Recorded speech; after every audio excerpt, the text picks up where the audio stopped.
people don't like ego, when people talk a big game and can't back it up. If you can back it up, is that ego? Part of ego, it's necessary. If you have gifts, you need that type of self-talk. But there is a Greg Vetter podcast. Topic today is ego. Right? Yes. Ego can be good, and then too much ego can be bad, but too much ego could be good. I guess that's also not something you can say that's either good or bad, but sometimes you can see good and bad. I think it comes down to awareness. I think I was hyper aware of ego during the Tessemae's journey. In yourself or? In myself, because I didn't want the brand to become me. Yeah, that's what I was ready to say. You thought that was a reflection of you? I wanted it to be its own thing.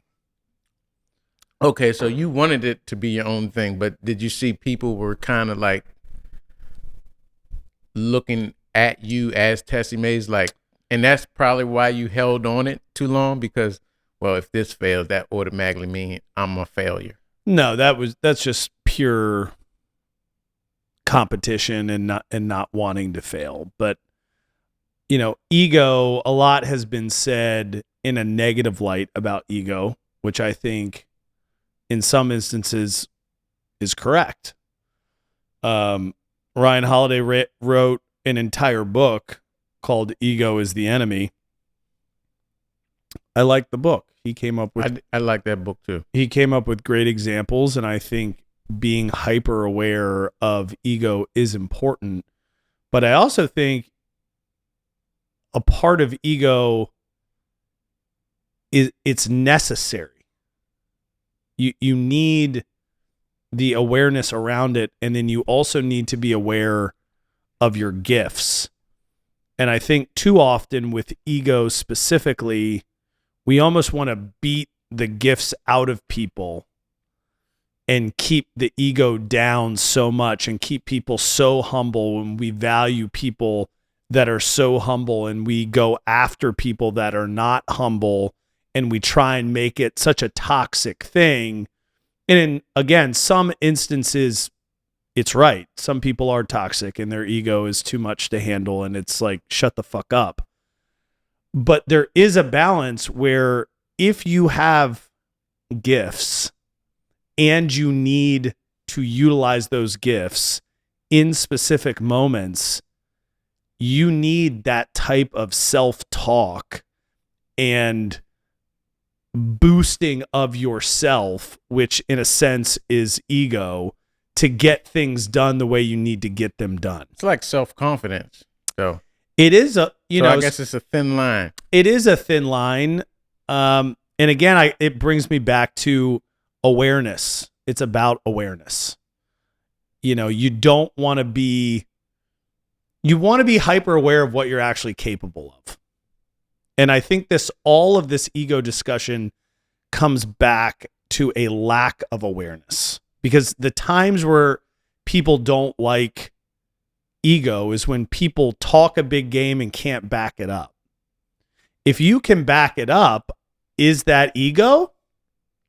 Right. Or is that just who you are? I'm just telling you what I'm going to do, baby. This is what I'm going to do. Well, and it's interesting because everybody wants the perfect leader who's unbelievably hyper aware, unbelievably confident, but unbelievably humble, but very intelligent, but very down to earth, but very balanced, but very nurturing, but very this and very that.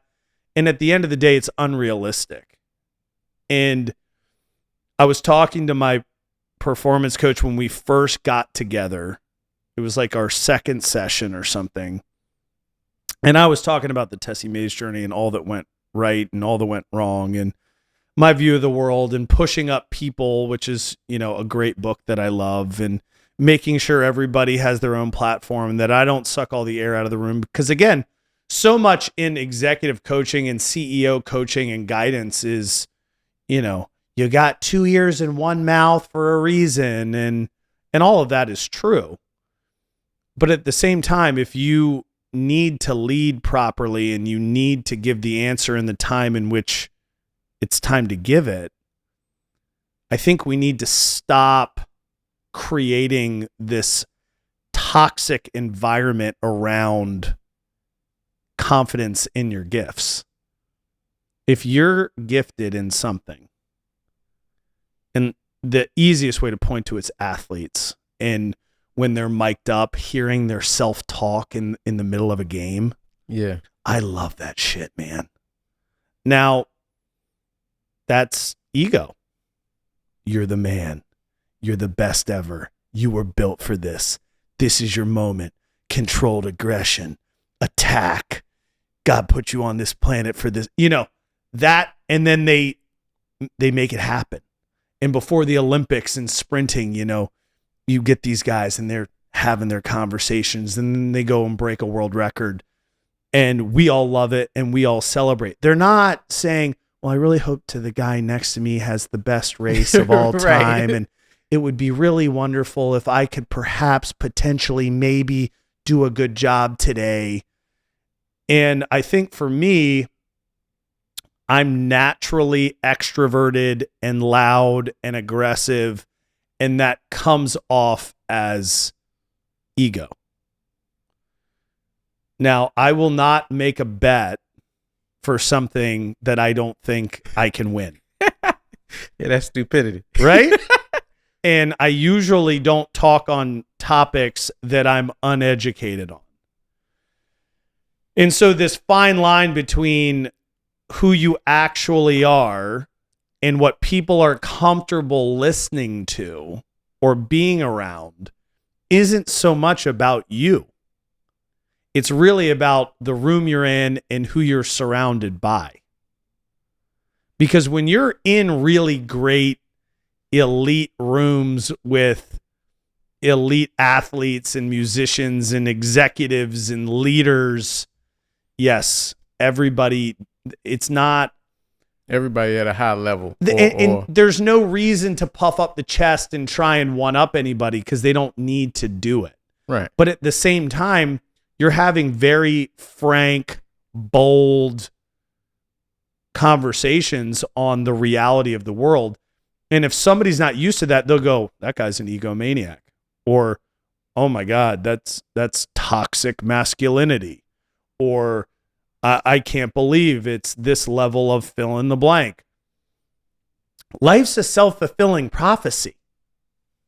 And there has to be some level of confidence. Now, when you get into the psychological aspects of self one and self two and the ego and, you know, the pain body, which is really the ego trying, you know, you can get into some deep and dark stuff. You're getting deep.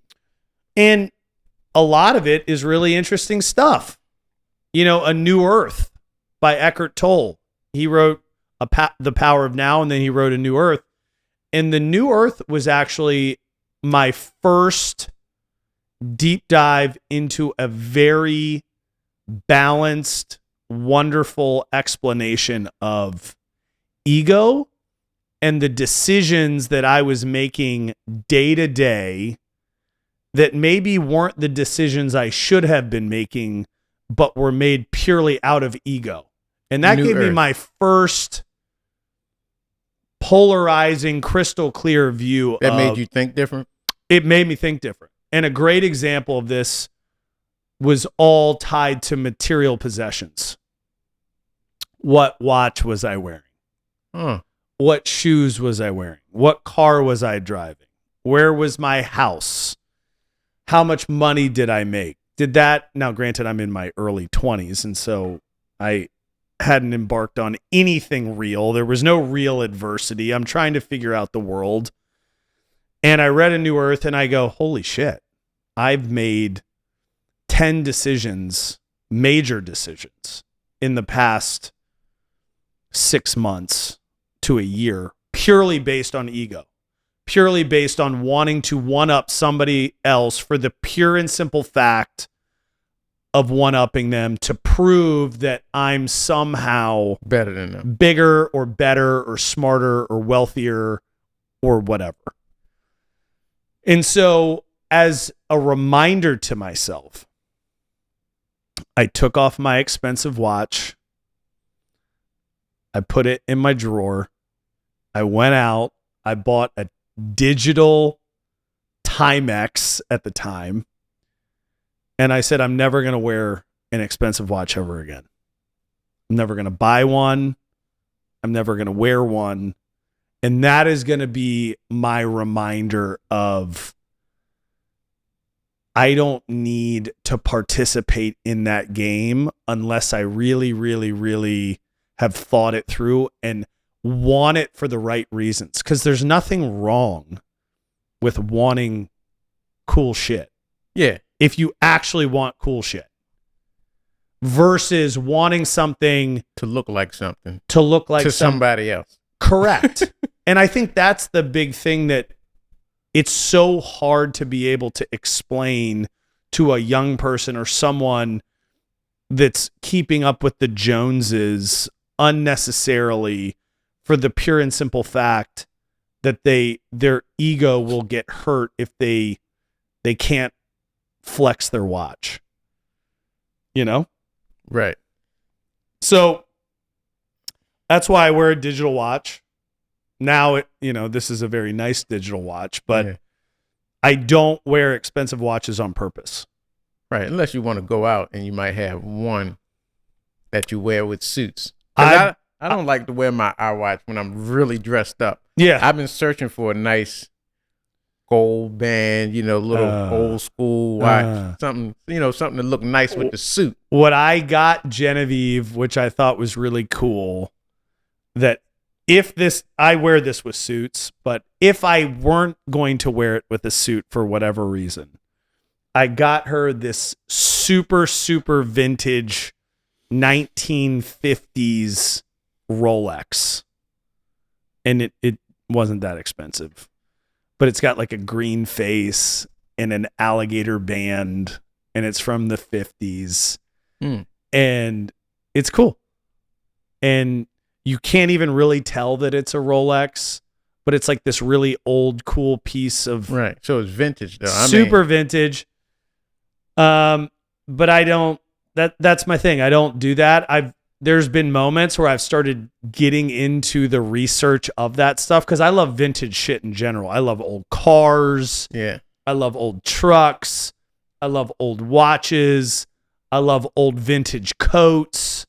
I got like 10 vintage farm coats I found on eBay from like the late 70s and early 80s. I love shit like that. Yeah, but see, that's something, and then you research it. I do a lot of research. Yeah. So, back to ego, but now I want to still talk about ego, but could a person be too humble? Yeah. Is there a thing about being too humble? Yeah. Have you seen that? And what, over time, what does that do to a person when they're too humble? They miss their moment. Because they don't speak up? They don't speak up. And sometimes it's a detriment to a team. And we talked about this on the podcast before the Mr. Beast games. It's the final. Yeah. Someone needs to do a dead hang. This dude's a rock climber. He's too humble about it. I'm a rock climber. I think I could do it. And this random dude, all ego. I just had a vision. This is my moment. I got it. And everyone's like, have you ever done a dead hang before? He's like, nah, man, but I got this. We're going to move to the next round. We need to switch those egos. We got to switch those egos. Yeah, because then the dude watched him drop in 25 seconds and that whole team got kicked off and they lost their opportunity for $5 million. And I think that's a great example of, dude, what are you doing? Why are you being so humble? You're a freaking rock climber. Yeah, he should have did it. They should have just pushed him in it. But maybe that'd have messed him up too if they pushed him. And maybe he wasn't already, But there are these moments, and there was a great book I think it's your ship or something. And they were choosing executives for this new program. Or no, I think it was the rare recordings of Napoleon Hill. And they brought everybody in. I think it was GM or it was Ford at the time. Mm-hmm. And they needed 20 guys to start a new management program. And everybody got brought in and they go, we want you to do this. It's going to be more hours. Initially, it's going to be the same pay. But after it gets set up, it's going to be exponentially better. Half the people, yes, I'm in now. Half the people, I need to think about it. They were all qualified. Right. They were all selected because of their ability. Yeah. And the people that said yes in that moment because they were unbelievably confident in their abilities moved on to be unbelievably successful. And the people that said, no, I need to go back and think about it, ended up being nothing and they were not successful. So in those moments where there's this little voice in your head, which is probably your ego saying, you got it, you're the man, take advantage of this moment. In that instance, I think ego is very good. But if you're out buying $25,000 watches, so somebody that you don't know or care about sees that you're wearing a $25,000 watch, I don't know if that's it. Right. That's just, you're just in the wrong place. But if you just, you're buying it because that's your thing. It could be your thing. I'll go out and buy a $25,000 camera. Well, that's a tool. That's like us saying, we went and spent $150,000 on F450 portable toilet truck. Like that ain't a flex. I need that for work. Yeah, right? Like that's not. And it's funny because you look up the prices of a Porsche, or a used Ferrari or whatever. And all my kids, oh my God, Dad, how much is this car? And I go, let's look it up. And they'll look it up and they'll see the prices and they'll go, okay, well, how much is that? How much is the, Tushy's truck? I'm like, more than that. So if I really wanted to buy a Lambo, we could. Right. And then that completely changes their perspective of, okay, someone made a conscious decision to spend money on this thing instead of a tool. Yeah. So I guess all of my decisions, and sometimes I go on my wife because she likes purses. Mm-hmm. I'm like, what do you need this purse for? Right. This purse is $2,500. Why? Why you need it? We can buy a camera and in a week or a month or so, I can make $4,000 off this $25,000 well, purchase. But she likes intelligent. My wife's intelligent. I'm not saying she's not. I'm saying your mindset has put your family in a position where that's a conversation that you can easily have. Yeah. But that's what she likes though. I mean, probably things I would spend money on that, I don't know. I just spend money on stuff that usually normally, I guess that's a good thing about me is what I like can make money if I so purchase it. So and you choose to use it. Yeah, and if I choose to use it. I mean, outside of me buying video games, that might be my only thing where I don't get or spend money on stuff that won't bring money in, probably video games. Yeah. And again, it's just, and that's okay. That is okay. Yeah, because we work hard. We work hard, and you can spend your money on whatever you want. Yeah. It comes back to why. What is the reason? I love video games. Well, and it's like, well, what's the reason you're spending the money? Is it because you want to show somebody else that you have it, or is it something that you truly enjoy? Yeah, I truly enjoy video games. Well, then if you truly enjoy it, there you go. So back to being humble, I feel sometimes, I don't know if I ever missed out on anything, but sometimes I feel, I've talked to myself about that. Sometimes I feel like I'm too humble. At times. Sometimes. I think you used to be too humble, And I think now you've done so much that you can easily have a factual conversation with somebody, and you're not humble because you're telling people what time it is. For example, someone comes to you, hey, I want to make a video or whatever. You're not going to sit there and tell somebody their video that they made is good when it sucks. And you're not going to tell somebody what they're doing is right when it's wrong. And then you're also going to give them insights in a way that's confident, but not condescending. But some could interpret it as, man, Mo really has a big ego. He's really got an opinion on everything that I'm doing. And who the fuck is he? When I see you have those conversations and I see the videos that someone brings to you and it's absolute dog shit and you're having a normal educational conversation, you have grown into being able to give really good critical feedback. Whereas before, I don't even know if you would have given the critical feedback in your early years. You'd be like, man, that's just you, baby. If you like it, you like it, baby. Hey, baby, go on, baby. Yeah, okay. Yeah. But now And you're then I like, go back that and try video to fix sucks. I go back and try to fix it. Right. Well, and didn't you say some intern or somebody showed you a video? You go, man, what the fuck is that? I don't know if I was that rude. I probably said, oh, okay. All right. You know what I would do? That's usually how, I come off with, criticism or constructive criticism. So I say, I always start with, all right, I see where you're going at with it.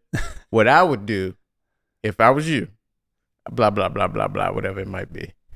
So I like to work on it like that. But yeah, sometimes. But sometimes people don't hear. And I think that's the part that gets frustrating is when you can really help somebody and you're trying to be too humble in your approach. Yeah, when you just say, look, I know what the fuck I'm doing.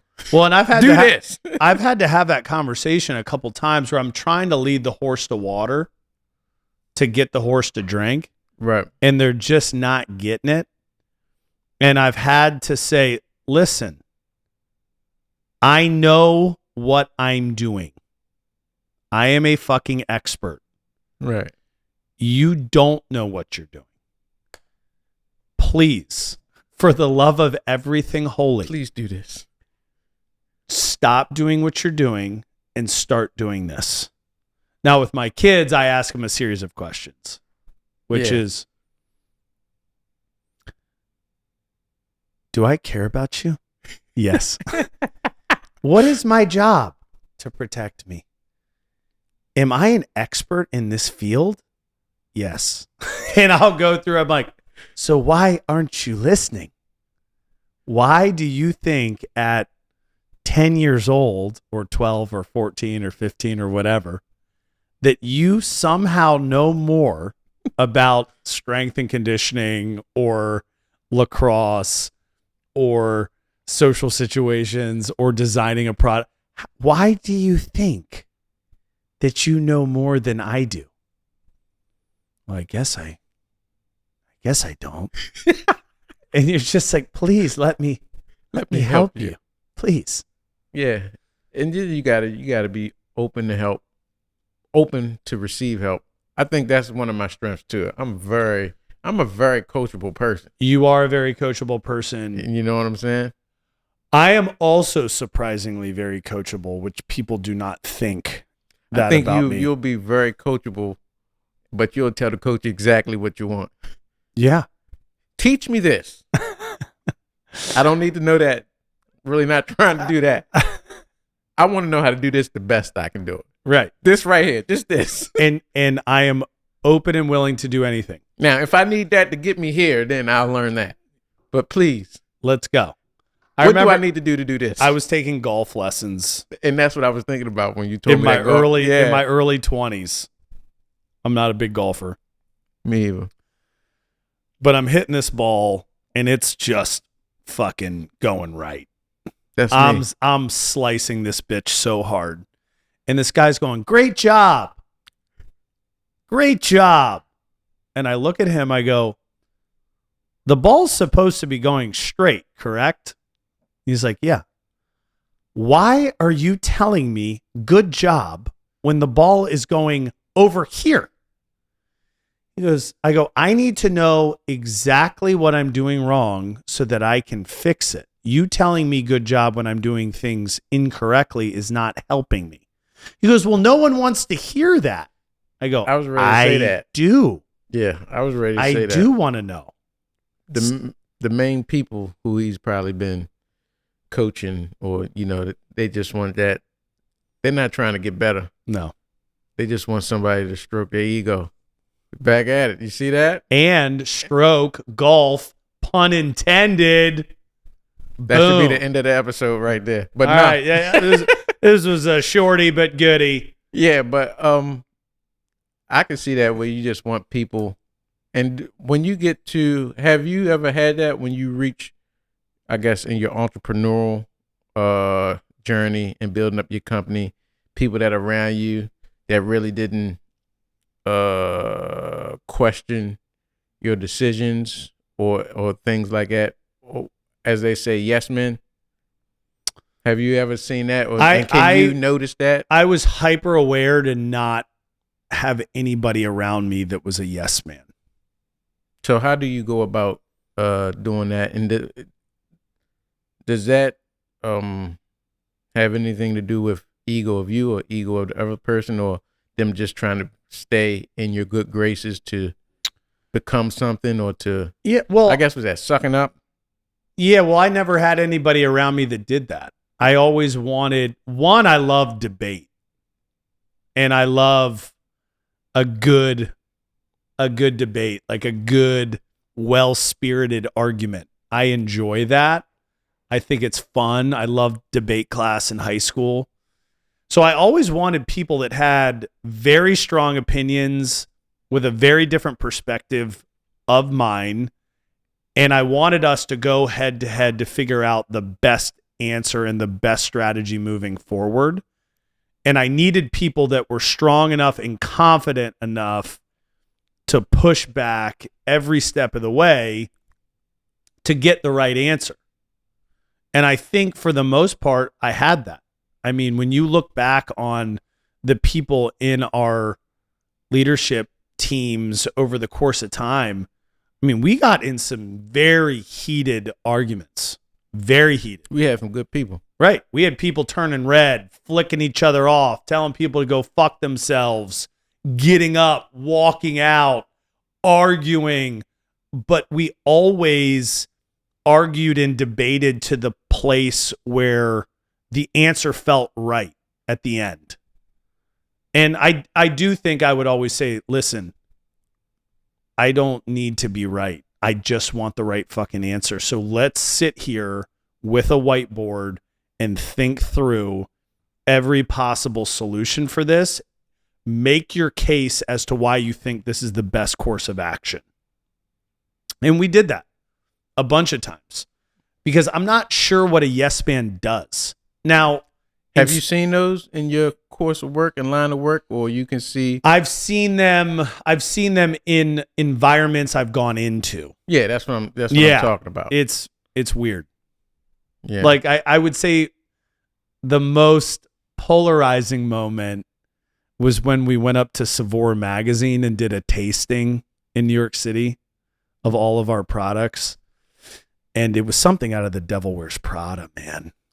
Love that film. I haven't seen the second one yet, but the first one. Kristen's in the test kitchen. She's cooking. No one's talking to her.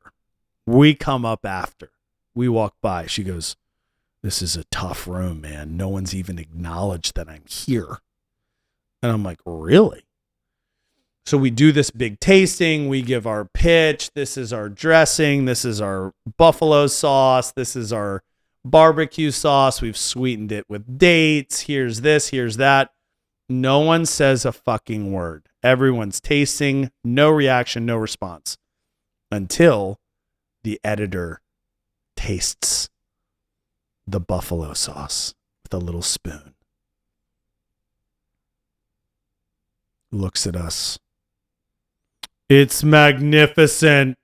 And then everybody goes, that's what I was thinking too. It's absolutely magnificent. And then everybody just talked because this person gave it the stamp of approval. Then everybody in the room, regardless of whether or not they liked it or didn't like it, was in complete lockstep with this person's opinion. It was one of the weirder things I've ever seen in my life. Like he was a king or she or a queen. Yeah. Like she was a queen. And we left there and Kristen was like, that was the craziest shit I've ever seen. She's like, the last time I saw something like that was Martha Stewart because she worked on. Yeah. Yeah. So I guess everybody in there was just walking on eggshells. They said, walking on eggshells. They don't want to say anything to upset. That goes back to your book Backbone. Right? Well, but that's where we're at. And for the most part, everybody's walking around trying to not offend other people, trying to not have an opinion that gets them canceled, trying to not say something that offends somebody. And at the end of the day, is there anything more important than freedom of speech? And I think that's what a lot of people talking about now, just in social media, just in general, is the freedom of speech. When is the freedom of speech just disrespectful though? Yeah. Well, and guess what? It doesn't matter. That's the beauty of freedom of speech.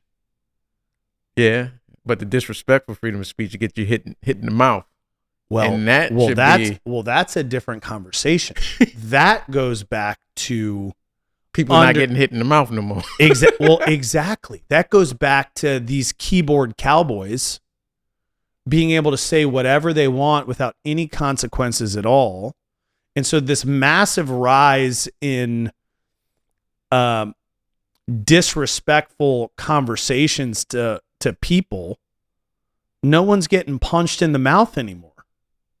I mean, to think that I could walk up to you in high school and just look at your fill in the blank outfit, haircut, whatever it is, and go, wow, you look like a worthless piece of shit. And that there weren't going to be consequences to that statement. That's immediate consequences. That is, especially if they don't know you now, sometimes,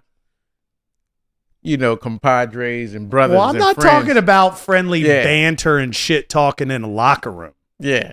You just talk about out the blue. I'm talking, well, that's what people do now in the that's comment section. Uppercut. Boom. Right. In the comment section, people just go, I hope you fucking kill yourself, you ugly piece of shit. You're the most worthless human being I've ever seen in my life. There's no consequences. Yeah, because we can't find you because you're typing it. Exactly. Yeah, you wouldn't say that to my face, though. Say it to my face. Right. And say it to my face. Say it to my face then. Don't touch me. I ain't touch you. Don't touch me. Let's go outside. Say it to my face. But yeah, so yeah, I guess so. Yeah. Well, freedom of speech. I don't think there's anything more important. But when you use that freedom of speech and however you choose to use it, be ready to possibly get hit in the mouth or not get hit in the mouth. Well, again, there are consequences to your actions. Yep, that's it. Everything consequences. For every action, there is a reaction. And that's what I was trying to get to. And we all just have to be prepared for that. And that's the same with, you could give somebody a compliment that they find offensive. So I don't think there's any limitation on free speech outside of, I guess, the legal limitation is a call for violence against another person, which that makes sense. Right. But outside of you having an opinion that you don't think this is offensive or you like this type of music or you like this person or politician, that's personal. That's your God-given right to have that opinion. Mm-hmm. And I don't care what it is. And I don't have to agree with it. right? Right. You love LeBron James. I mean, That was I've been an watching insult him. to you. I've been watching him. I'm not a huge basketball fan in general. You know, I'm old school. You know who we like? We like Michael Jordan. MJ, MJ, baby. my guy. Michael Jordan and Michael Jackson. I like them both. Yeah. We just went and saw that movie. Oh, you saw it. Yeah. I seen it too. I wasn't going to ask you until you saw it, but now that I know what that did you think? Oh, yes. Very nostalgic. It really brought me back when he was in the toy store section. I thought that was nice. You could really see where when he was at the table talking to his mom and she said he needed to make friends. Mm-hmm. And he said, I can't make friends because they all just look at me. They all just want to take pictures with me. Yeah. And I kind of felt like, because, you know, back in the day, you know, when you're young, you do want to be famous. Let's just say that. Everybody. Everybody wants to be famous. Well, you think you do. You think you do. Right. And then when I seen that at a young age, well, him at a young age, and he was like, I can't make friends. He's like, all they want to do is just like take pictures with me. And I thought that was like, I was like, oh, that probably kind of hit me like, dang. Because then he just started making friends with the animals. I know. And I was like, I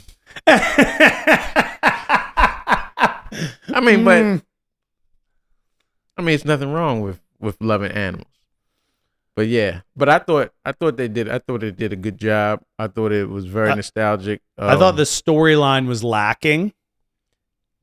And then I thought it had an abrupt ending. Yeah, it was like it didn't go too deep. It stopped like it was like what, his 89? story continues. You're like, yeah, okay. They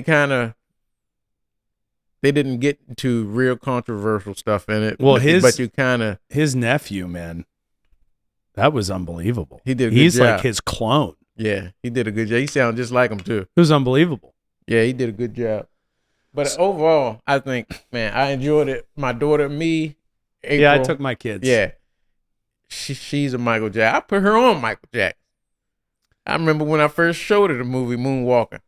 And I said, girl, you know about Michael Jackson? She had to be like 4. She's like, who Michael Jackson? You know I was like the greatest artist in the world. You know who loves moonwalking? Who? Forrest. He Dude. He just moonwalks around our house. I used to love the moonwalk. Me and my friend, his name was Eric Brown. He could do the best moonwalk in elementary. But I used to love the key the moonwalk. Is the shoe or sock you're wearing. If you don't have the correct footwear, that is not happening. But yeah, I thought it was good. I liked it. I want to see the second one. You know what's interesting that we're talking about is ego. And the one part about that movie that I really liked was all of his self-talk and what he did from ego reinforcement perspective to do what he did. You know, all the little sticky notes he had around his house saying like, you're the best, you're chosen, this is your moment. I seen one sticker on the little sticky note on a thing that it was from something either you said or some book that we read, and he had it sticky. I cannot, if I go back, I know I'll see it. Yeah. It was a good one. But yes, I seen that. I mean, he did it. Yeah. He did do it at an elite level. Very elite. And I also love the part of him sitting in the pool just looking up at the sky, and his brothers were like, "What are you doing, man?" He goes, "I'm waiting for God to connect to me, or the creator to connect to me and give me what I need, because if I'm not open to the creator giving it to me, he's going to give it to Prince." Yes. Yes. And when they said that in the movie, I had heard it on someone's podcast or interview. Oh, really? He said it may have been, I think either Lionel Richie might have said it. Yeah. He was like, oh yeah, because he was like in a studio. It was like a studio session. It was like 3 something in the morning, and he woke up out of sleep, and he was like, he called the people up. He's like, hey, I just had a song. Yeah. we need to go to the studio and record it right now. It was like, Mike, it's 3 a.m. Yes, we got to go right now. We got to record it right now. Yes, because if we don't record it right now, then he's going to give it to Prince.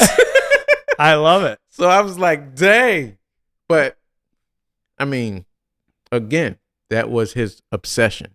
Obsessional desire. Yep, that was his obsession. He was obsessed with that. So you could see how he could wake up any time or even if he was in the middle of the club partying. Well, and it's I'm out of here. Ryan Kerrigan said it too, which is to become that elite, you have to go to a dark place. And it's a place that most people are not going to understand. And I again, let's tie it back into the ego side. If you're around the wrong people and you're doing all this weird, crazy shit, trying to be open to the creator to give you the next great song, and there's sticky notes all around your house saying that you are the greatest that has ever lived, and this is your moment, and this is your time, someone's going to come in and go, dude, you're a fucking egomaniac. Or you're weird. You're weird. What are you doing? You're weird until it works, and then you're a genius. Then you're all right. You're an artistic genius. You're a once in a generation gift.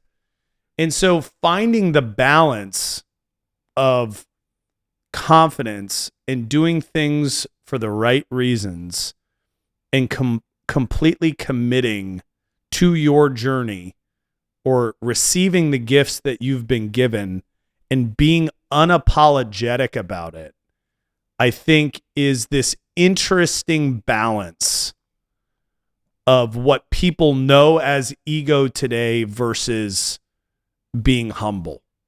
Right. Or being overly humble. Because, you look at what he was able to accomplish, very controversial and twisted life he lived. Was it worth it? I don't know. You'd have to ask him. I would say the millions of fans that loved his music and how he redefined music videos, dancing, yes, pop hits. I mean, I don't think we've seen anybody, or will probably in my lifetime, I don't know, maybe at the very end, I don't think we will ever see anyone. Not that also included dance. Right. Because not only was he an unbelievable singer and writer and musician, but then his fucking dance moves were insane.